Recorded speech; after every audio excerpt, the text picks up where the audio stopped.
Basically, what we're seeing is a force. It is a force that depicts to us, within us, some picture. You can plug electrodes to our brain or influence us in some other ways, and in a way that will create all kinds of pictures and images we see. And the same picture I'm seeing now, as if we're in a big hall right now, and there are, 300 men here, and around us more people in the world, and the whole universe and everything. All of that is depicted within me, inside of me, simply inside my mind, and not outside. Outside, there's nothing. There is no corporeality at all, but the corporeality I see is within me. Once a person begins to feel the forces at work, then he begins to identify that these forces are depicting his reality, and then he can begin to manage that reality and see how his qualities, meaning the relation between the giver and the receiver, there are only two, as we learned, and how by changing the receiver within him, his quality of reception, by that he changes reality, meaning his world, his feeling of where he is. That's what's changing.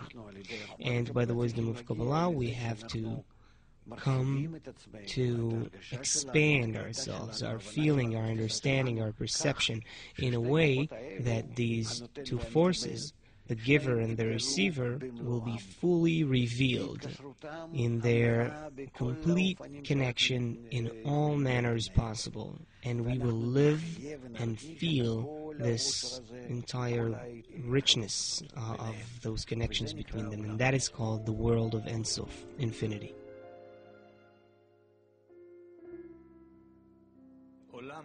A world, olam in Hebrew, comes from the word concealment. So the question is, when we come to the end of correction, what's happening? Or can you explain that? Or what is a concealment? What is concealed? What happens is that the concealment fades away. The feeling that right now I'm in some corporeal world, and around me there are objects and planets and galaxies even, and everything that happens on Earth with me and other people, all those things, what does it mean, disappear? They don't disappear. I just begin to see them correctly, to see them in a true way. It's like a child that looks at a movie on a computer screen or a TV screen or in a cinema, so he's entirely excited, he may think that the lion on the screen can jump at him and eat him up. And you know that it's a movie, although you may feel like a child too. It happens to us, right?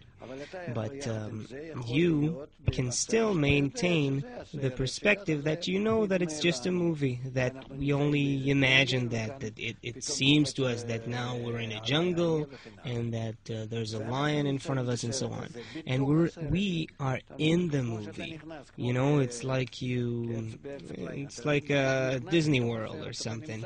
You go into a movie, and now that three-dimensional movie is projected around you, and you're unaware of it. You're unaware of that projection. So the wisdom of Kabbalah provides you with the point of observation that is outside. So then you look at yourself, on the one hand, like a child, being in the movie. On the other hand, you look from outside and you see that it's all coming from a force, or forces that depict these images, just like vectors on a screen. The problem is that there is just some sort of a concealment where you are unaware of that. And this is why you're accepting the imaginary thing as a real thing. But it'll soon pass. You'll see, I'm telling you. Meaning, this world will not just disappear, but you'll look from both perspectives. The perspective of a child and your perspective. And you'll be told then, you'll see it in the books, that is, keep relating to this world like a child. And along with it, begin to develop your new point of observation.